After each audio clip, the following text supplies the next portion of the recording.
चलो तो चलते हैं अब नेक्स्ट एप्लीकेशन की ओर। अब यहां देखो क्या है नेक्स्ट एप्लीकेशन। लेट अस से एक पुली है यहां और ये पुली ऊपर की ओर चलता हुआ है कुछ एपी एक्सेलरेशन से, जबकि इस पुली से मास अटैच्ड है। मास है m1, दिस इज m2 और इन दोनों का भी कुछ एक्सेलरेशन में कंसीडर कर लेता हूं अपर डायरेक्शन में ही a1 और a2। समझ में आ रही बात? पिछले केस में ये जो पुली होता था वो फिक्स किया रहता था, है ना। अभी वो पुली भी क्या है भाई, अपना मूवेबल है, वो भी ऊपर की ओर चल रहा है, जबकि इन दोनों का भी एक्सेलरेशन मैंने ऊपर ही ले रखा है। अब ध्यान से समझो, पिछले जितने भी एप्लीकेशंस किए हैं तुमने, अगर इस पे कंसंट्रेट करोगे तो उस एप्लीकेशन को और भी कम समय में हम कर सकते हैं। कैसे? सीखो भाई। तो सबसे पहला चीज क्या है कि इस मास को हम आगे ले जाते हैं, लूज करेंगे इसको। अब ये तीनों ही सिस्टम, पुली को भी अपने सिस्टम में लेना है क्योंकि ये भी मूवेबल है। तो आप क्या करो कि पुली को पकड़ लो, ठीक है, और इस मास को कंसिडर करो। इस m1 और पुली में हम एक रिलेशन स्टेब्लिश करने जा रहे हैं, जबकि इसको अभी मैंने फिक्स कर रखा है, इसका कोई मूवमेंट नहीं होगा, ये बिल्कुल फिक्स है। ठीक है भाई, इसको मैंने पकड़ लिया है यहां पर और हम इसको लूज करेंगे और पुली को ऊपर चला रहे हैं। तो लेट अस सपोज कि मैंने इस मास को x1 ऊपर ले गए। कितना ऊपर लेके जा रहे हैं भाई? x1 ऊपर हम लेके जा रहे हैं। x1 लेंथ जो है इसको लूज कर रहे हैं हम, इस मास को x1 लेकर जाएंगे, x1 लेंथ यहां लूज होगा। अब जब इस पुली को हम इस जगह पे ऊपर की ओर बढ़ाएंगे तो ये पुली कितना ऊपर आएगा? फिर से वही बात कि पुली को अगर ऊपर जाना है तो इस साइड भी कुछ इस स्ट्रिंग लूज का हिस्सा चाहिए, लूज स्ट्रिंग का, जबकि इधर भी कुछ हिस्सा चाहिए। आपने लूज यहां x1 किया है तो दोनों साइड कुछ पोर्शन ये ले लेगा। कितना लेगा भाई? x1/2 और x1/2 इक्वली डिस्ट्रीब्यूट होगा यहां पे।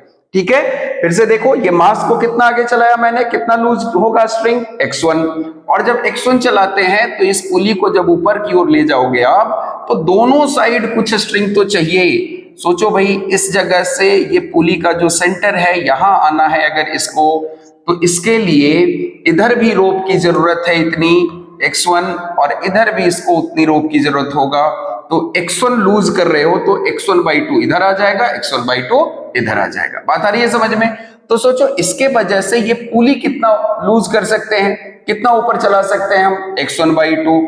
तो ये जो पॉइंट है इस जगह पे, इस पुली के लिए जो स्ट्रिंग अटैच्ड है, इसके लिए देखो ये कितना लूज हुआ फाइनली? x1/2। ठीक है, अपना काम, इन दोनों का एक रिलेशन आ गया, कंस्ट्रेंट हमने डेवलप कर लिया। अब इस मास को आप फिक्स कर दो, अगली बार इस मास को फिक्स कर देना है, इसका काम खत्म हो गया भाई। और इस मास को अब x2 लूज करने जा रहे हैं। तो जब इसको x2 आप ऊपर चलाओगे, स्ट्रिंग यहां लूज हो रहा है, कितना? x2। फिर से पुली ऊपर जाएगा, फिर से पुली ऊपर जाएगा और इसको जाने के लिए दोनों साइड रोप चाहिए। So this will B x2/2 और यहां कितना हो जाएगा भाई? x2/2। तो फिर से ये स्ट्रिंग ऊपर कितना चला जाएगा? पहले से x1/2 गया हुआ है इसके वजह से, और फिर से कितना जाएगा? x1/2। तो ये पॉइंट फाइनली लूज कितना हो रहा है इन दोनों मासेस को ऊपर चलाने से, x1 x2 चलाने से? ये पुली का जो स्ट्रिंग अटैच्ड है यहां पर, ये पॉइंट आधा आधा स्ट्रिंग का हिस्सा लेगा और ये ऊपर जाएगा x1/2 प्लस x1/2। तो सोचो भाई, ये जो पॉइंट है, पहले तो x1/2 लूज हो रहा है और फिर यहां लूज हो रहा है x2/2। तो जितना पोर्शन आपने स्ट्रिंग को लूज करा है, स्ट्रिंग लूज करा है जितना, उतना ही ये स्ट्रिंग फिर से टाइट होने जा रहा है। और हम कह सकते हैं कि लूज पार्ट जो है, ये लूज जितना आपने लेंथ किया है, this is x1/2 plus x2/2। जबकि इस पॉइंट को हम टाइट करने जा रहे हैं कितना? लेट से पुली के लिए मैं xp मान लेता हूं। पहले आपने लूज किया, इस पॉइंट को देखा, लूज हुआ x1/2 प्लस x2/2। अब हम इसको टाइट करने जा रहे हैं, let us say this is equal to xp। Now अब ये कितना हो जाएगा भाई? तो finally x1 plus x2/2 is equal to xp। या हम कह सकते हैं कि यहां से पुली के लिए जो डिस्प्लेसमेंट के लिए एक रिलेशन बन रहा है, this is equal to x1 plus x2 upon 2। या फिर इसी को अगर एक बार टाइम से डिफरेंशिएट कर लो तो मुझे क्या मिलेगा, velocity of pulley is equal to velocity of mass 1 plus velocity of mass 2 upon 2। एक वेलोसिटी में एक रिलेशन आपने डेवलप कर लिया यहां से। और दूसरा, फिर से अगर इस इक्वेशन को मैं यहां पे डिफरेंशिएट कर दूं टाइम के रिस्पेक्ट में, तो फाइनली मुझे एक्सेलरेशन यहां से मिल जाएगा, acceleration of pulley is equal to acceleration of mass 1 plus acceleration of mass 2 divided by 2। बात आ रही है समझ में? अब ये रिलेशन हमेशा होल्ड करता है पुली और मास के लिए, लेकिन इस रिलेशन, जैसे देखो यहां पे displacement of pulley will be equal to displacement of mass 1 plus displacement of mass 2 divided by 2, और वेलोसिटी एक्सेलरेशन वो लाइकवाइज ऐसे ही हमारा कंस्ट्रेंट के फॉर्म में यहां मिल जाता है। अब देखो भाई, इस इक्वेशन को यूज करने के लिए एक चीज और मुझे ध्यान रखना है। क्या ध्यान रखेंगे हम, कि अगर आप ऊपर की तरफ चला रहे हो मास को, इस M2 मास को या पुली को, जब आप ऊपर की ओर मूव करवा रहे हो तो यहां साइन हमेशा डिस्प्लेसमेंट का, वेलोसिटी का या एक्सेलरेशन का पॉजिटिव कंसिडर करेंगे, जबकि अगर इसी मास को हम नीचे की ओर चलाएंगे, अगर ये नीचे आता हुआ है तो ये साइन हम नेगेटिव कंसिडर करके चलेंगे। ये हमेशा ध्यान रखना, अदरवाइज यहां पे कहीं ना कहीं आपसे मिस्टेक हो जाएगा। तो साइन का ख्याल जरूर रखेंगे।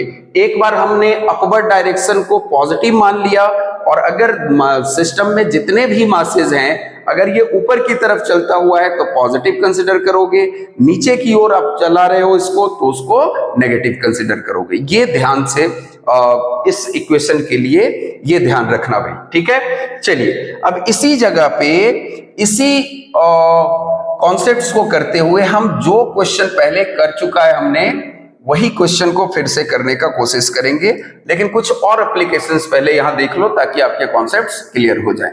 अब देखो भाई, मान लीजिए ये पुली है और ये पुली चलता हुआ इधर कितने से, 2 मीटर पर सेकंड स्क्वायर से, जबकि एक दूसरा मास इस जगह पे है और ये चलता हुआ है इधर, late us suppose 4 meter per second square से, जबकि ये, या एक और छोटा सा चीज आप देख लो, मैं क्या करता हूं, ये हमारा मास M1 अटैच्ड है, लेट्स से इसका वैल्यू भी मैं आपको दे देता हूं 2 kg, और इस जगह पर मैंने इस स्ट्रिंग को फिक्स कर रखा है, इस स्ट्रिंग को फिक्स कर रखा है।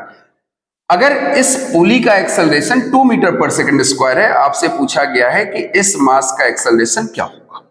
ठीक है भाई, अब समझो, देखिए मैंने ऑलरेडी ये पढ़ रखा है कि acceleration of pulley will be equal to acceleration of A1 plus acceleration of A2 divided by 2।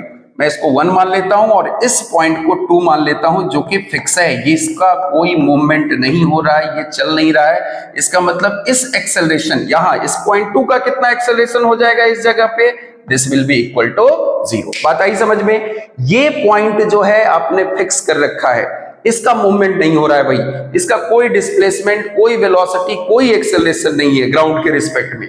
समझ में आ रही है बात? तो इस पॉइंट का एक्सेलरेशन हमने कितना माना है, यहाँ पे कितना हो जाएगा, ये 0। So acceleration of pulley will be simply equal to A1 plus 0 divided by 2। और जब आप वैल्यू कोट करोगे, ऊपर की ओर मैंने पॉजिटिव डायरेक्शन ले लिया है, तो ये हो जाएगा 2 meter per second square. This one will be, मुझे यही तो वैल्यू फाइंड करना है इस A1 का या A का, A प्लस 0 डिवाइडेड बाई 2, और इस तरह से A का वैल्यू आपका आ जाता है 4 मीटर पर सेकंड स्क्वायर। बात आ रही है समझ में? अगर कोई पॉइंट एक फिक्स है तो उसका एक्सेलरेशन, वेलोसिटी या डिस्प्लेसमेंट आपको हमेशा 0 कंसीडर करना होगा। चलो भाई, और साइन का ख्याल रखेंगे। ऊपर की ओर मैं मान लेता हूं ये पॉजिटिव है, तो जितने ऊपर का मूवमेंट होगा, वेलोसिटी, एक्सेलरेशन, ये सबको पॉजिटिव लेना है, और अगर नीचे आता हुआ है कोई मास, उसको आप नेगेटिव कंसीडर करोगे। चलिए और देखिए, और कुछ बढ़िया सा प्रॉब्लम लेते हैं इस पे।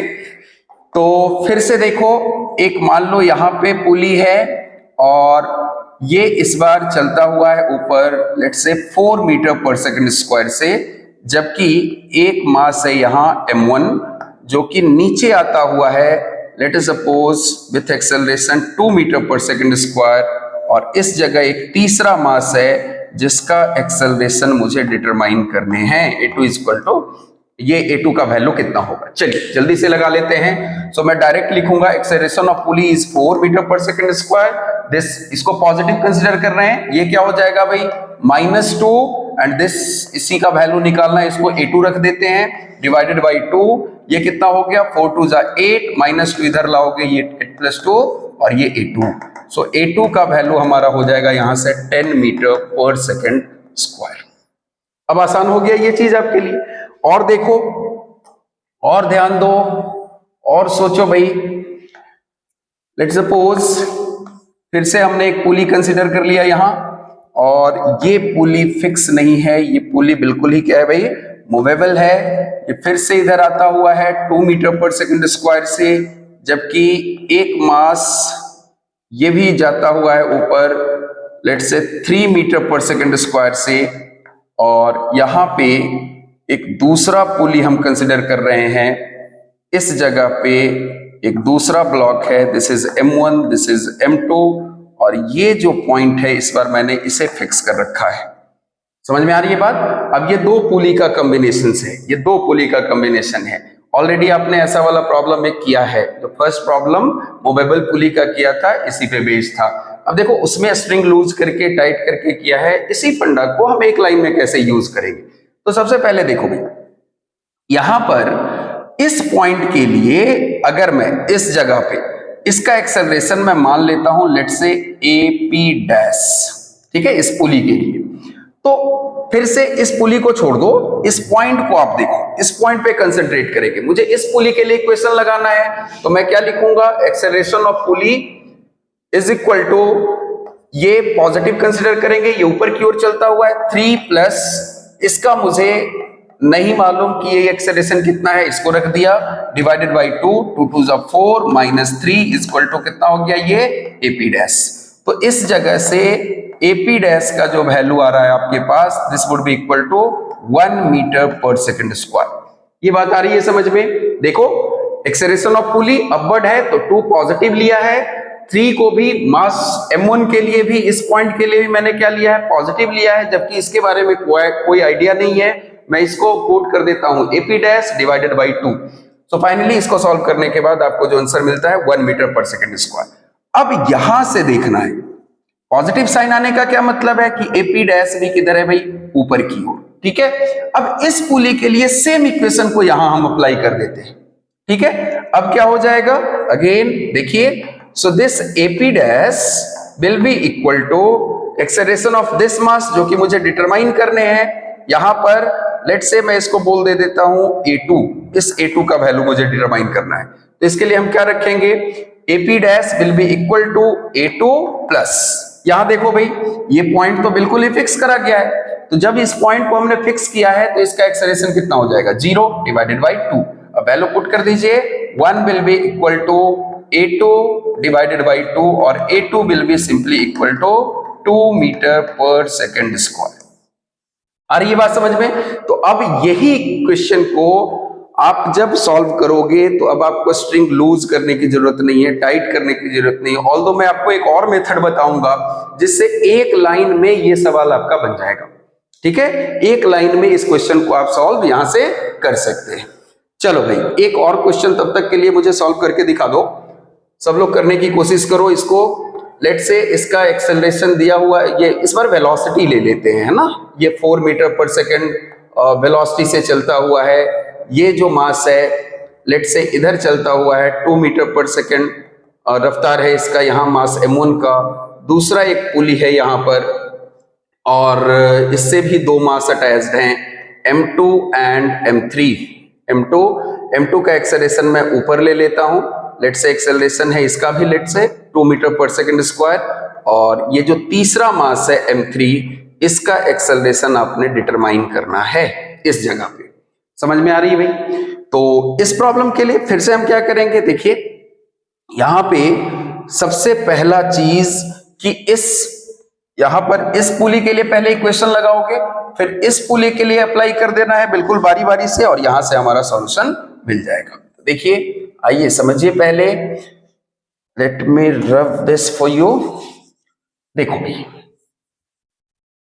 तो फिर से हम वही काम करने जा रहे हैं। पहले पुली के लिए हम और सेम कंस्ट्रेंट को अप्लाई करने जा रहे हैं जो ऑलरेडी आपने डिराइव किया है, फिर सेकंड पुली के लिए डिराइव करेंगे।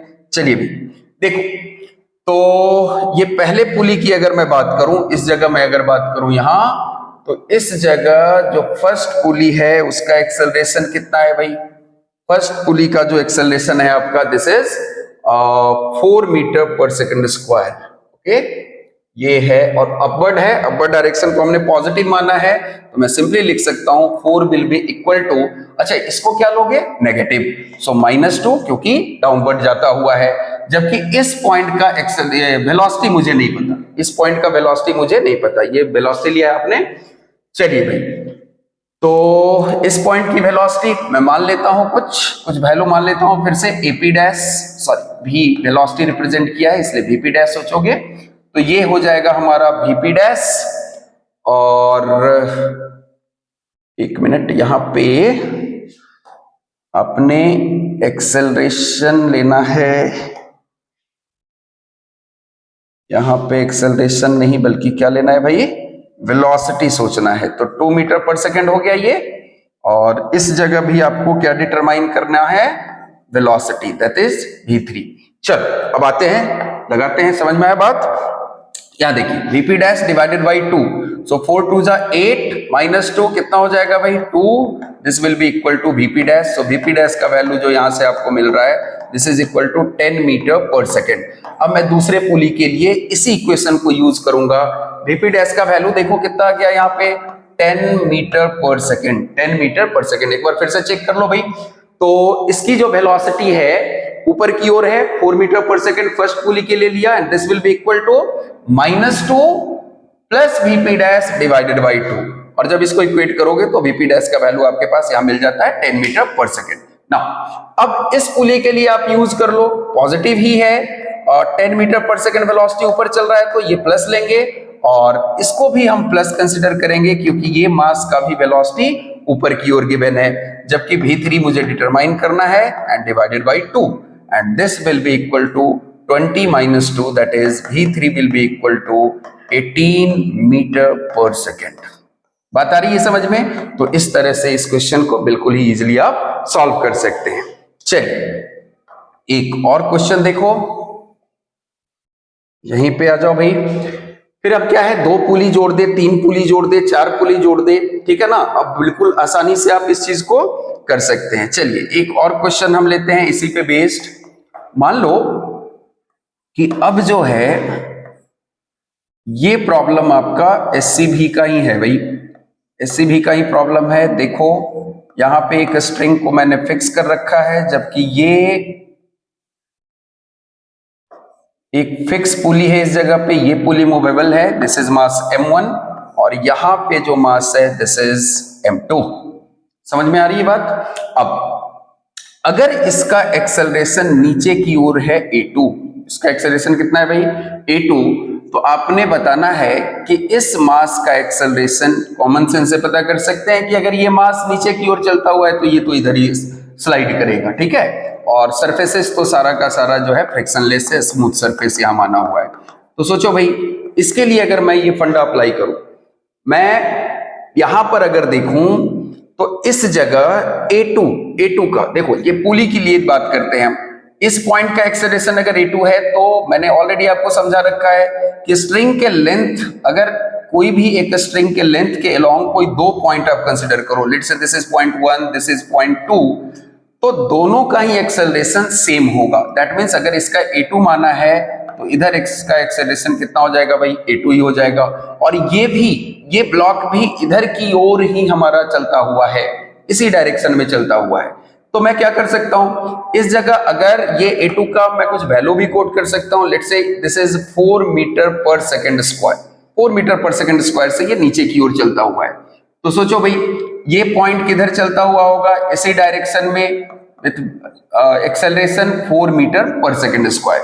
ये पॉइंट फिक्स है तो इस पॉइंट का एक्सेलरेशन कितना हो गया 0, और जो इस जगह पे इस पुली के लिए इस पॉइंट का एक्सेलरेशन होगा वही एक्सेलरेशन ब्लॉक का होगा, क्योंकि इस स्ट्रिंग से तो ये डायरेक्टली कनेक्टेड है, डायरेक्टली अटैच्ड है।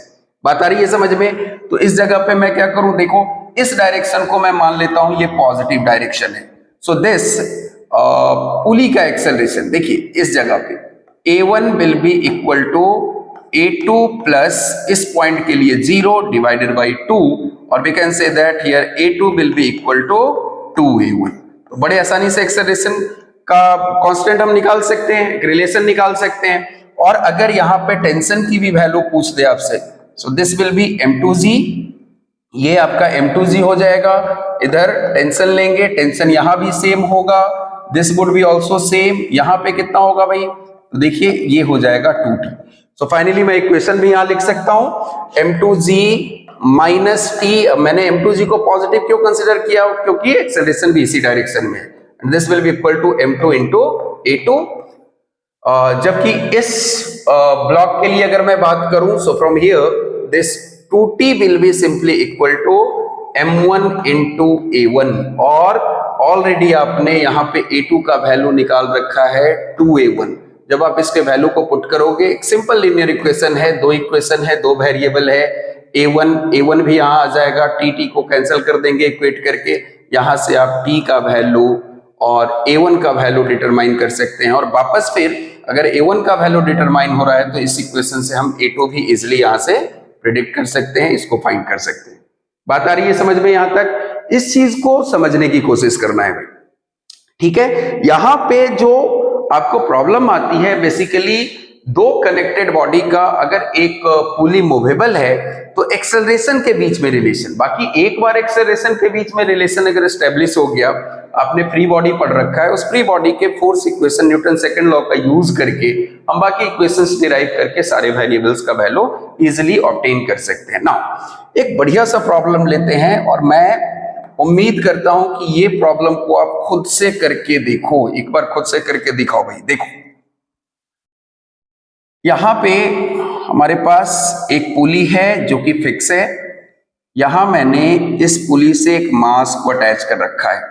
देखो भाई एक minute, let me complete the diagram, और उसके बाद फिर हम इस चीज पे आएंगे। चलिए देखो भाई, इस जगह एक मास हमने कंसिडर किया है, let's say this mass is m2, और यहां पे एक दूसरा मास है, let's say this mass is m1।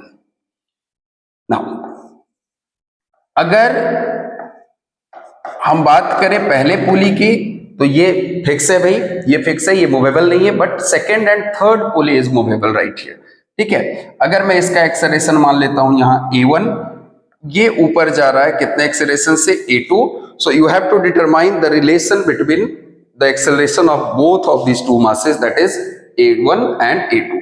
अब इसको दोनों ही मेथड से हम कर सकते हैं, ध्यान से देखिएगा।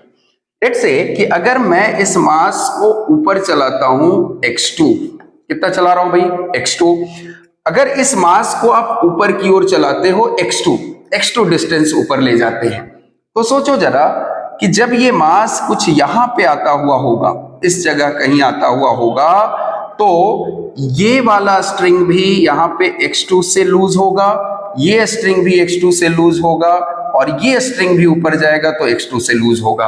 अब बारी बारी से इन सारे स्ट्रिंग की बात करते हैं। अगर ये फर्स्ट स्ट्रिंग मैं कंसिडर करता हूं, ये सेकंड है, और ये स्ट्रिंग हमारा थर्ड है, ठीक है भाई। पहले स्ट्रिंग को जब आप ले जाते हो, इन दोनों को अभी थोड़ी देर के लिए देखना बंद करते हैं, पहले इसको देखते हैं। अगर फर्स्ट स्ट्रिंग को हम लूज करते हैं x2, ठीक है, तो ये डायरेक्ट अटैच्ड है, ये पुली कितना इधर आ जाएगा, दिस पुली, ये जो पुली है ये नीचे आ जाएगा, क्योंकि डायरेक्टली कनेक्टेड है तो x2 नीचे आ जाएगा। अब जरा सोचो कि जब ये पुली नीचे x2 डिस्टेंस आता है तो इधर भी हमारा उस स्ट्रिंग का x2 लेंथ लूज होगा, और इधर भी x2 लेंथ लूज होगा। देखना भाई ये एक रिवर्सल केस है जिसमें पुली जो है स्ट्रिंग छोड़ के आ रहा है ना, पुली स्ट्रिंग को खींच कर नहीं आ रहा है बल्कि छोड़ के आ रहा है, तो इधर भी x2 लूज होगा और इधर भी x2 लूज होगा, सिर्फ और सिर्फ इस मास को लूज करने से, सिर्फ इस मास को लूज करने से। बात आ रही है समझ में? अब जब ये पुली x2 नीचे आ रहा है तो इधर टोटल स्ट्रिंग जो लूज होगा यहां पर ये है 2x2। तो सोचो कि ये पुली कितना नीचे आ जाएगा भाई, this pulley will come down for a distance कितना x2 दैट इज 2x2। अब जब ये पुली नीचे 2x2 आता है तो फिर से ये स्ट्रिंग छोड़ के आएगा इधर भी और इधर भी 2x2। तो ये पॉइंट हमारा नीचे लूज हो रहा है। पहला चीज तो 2x2 plus 2x2 that will be 4x2। समझ में आ रहा है भाई? अब सिमिलरली अब सेकेंड स्ट्रिंग को भी हमने देख रखा है कि ये भी कितना लूज हो रहा है, x2 डायरेक्टली कनेक्टेड है भाई। तो ये सोचो ये नीचे कितना आ रहा है, x2 नीचे आएगा। जब ये लूज हो रहा है तो ये पुली भी नीचे आएगा x2। इधर हमारा x2 नीचे आ रहा है और इधर भी रस्सी जो है लूज होगा x2। तो x2 plus x2 will be again this will B 2x2। ठीक है भाई? अब ये थर्ड स्ट्रिंग हमारा बच गया। अब इस थर्ड स्ट्रिंग को आप अगर x2 लूज कर रहे हैं तो इसके कारण तो ये डायरेक्टली कनेक्टेड है। ये पॉइंट कितना लूज होगा, फिर से यहां पे x2। बात आ रही है समझ में? बारी बारी से तीनों स्ट्रिंग को लूज कर रहे हैं हम, x2। इसके वजह से पुली x2 नीचे आया, इधर इधर स्ट्रिंग छूटा 2x2। तो इधर ये 2x2 नीचे आएगा तो ये 2x2 और ये 2x2 कितना हो गया भाई 4x2।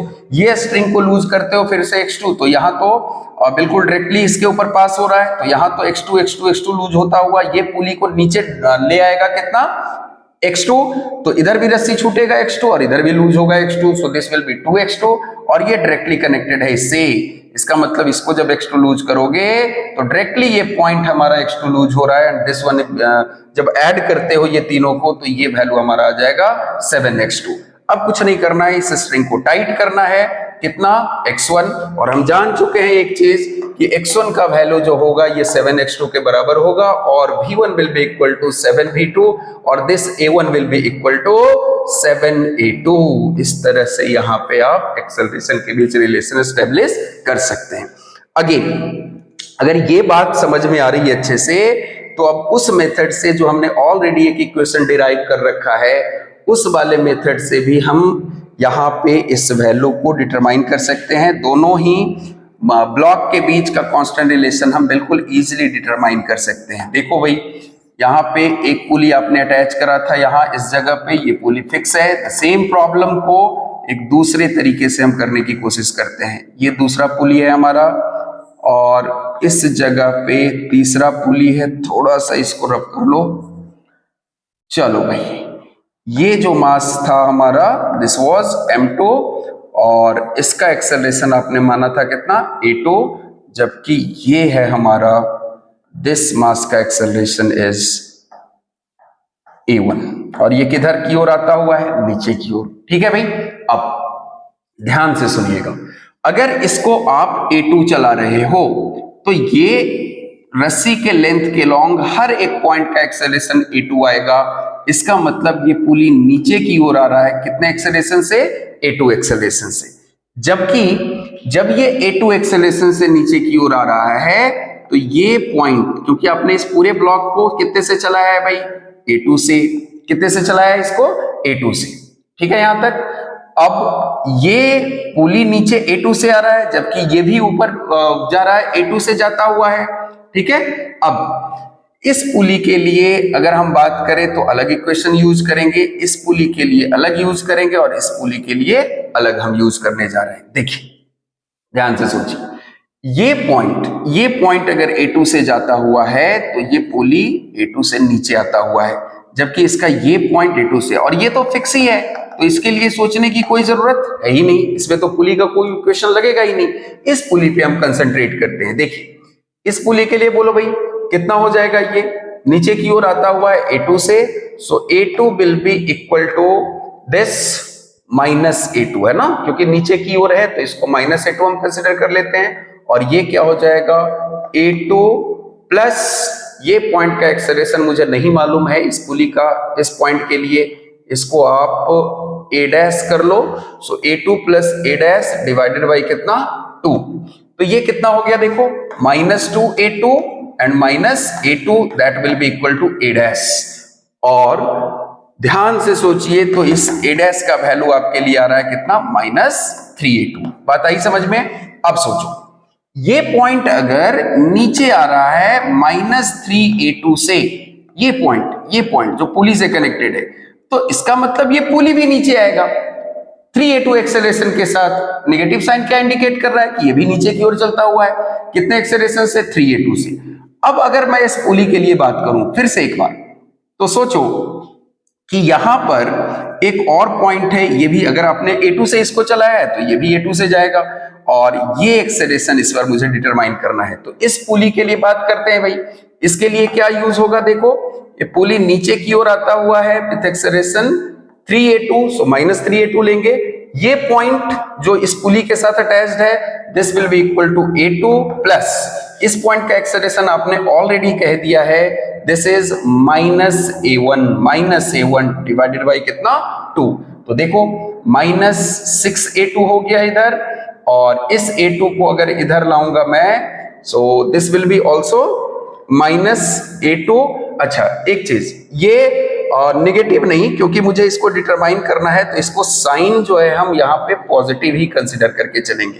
ठीक है भाई, इसको मुझे डिटरमाइन करना है, ये मुझे मालूम नहीं है, तो इसका साइन हम प्लस ही कंसिडर करके चलेंगे। बाद में जो साइन आएगा उससे हम प्रेडिक्ट कर लेंगे कि हाँ ये ऊपर है या नीचे है। चलिए, तो -6a2 -a2, और यहाँ पे हमारा हो गया a1, और फाइनली यहां से वही सवाल का वही जवाब फिर से हमारा आ रहा है। देखो भाई, a1 का जो वैल्यू आएगा, दिस विल बी -7a2। आ रही है बात समझ में? ठीक है, इस पूरे ही चीज को एक ही इक्वेशन पे, एक ही सवाल को अलग अलग तरीके से बनाने का एक फंडा आपको मिल जाता है। बस आपने ये याद रखना है that acceleration of pulley is equal to acceleration of mass 1 acceleration of mass 2 divided by 2। अगर ऊपर जाता हुआ है मास तो पॉजिटिव कंसिडर करना है, और नीचे जाता हुआ है मास तो इसको नेगेटिव कंसिडर करना है। इस चीज को अगर आप ध्यान दो तो यहां से किसी भी तरह का पुली और स्ट्रिंग का जो प्रॉब्लम, जितने भी प्रॉब्लम्स होते हैं, ये बड़े आसानी से आप इसको कर सकते हो। ठीक है, तो आज के लिए हम बस इतना ही रहने देते हैं, और नेक्स्ट सेशन में और सारे एप्लीकेशंस करेंगे, इससे भी थोड़े टफ सवाल करेंगे, जिससे आपको यहाँ पे पूरे कॉन्सेप्ट्स की क्लियरिटी मिल सके। ओके, तब तक के लिए गुड नाइट।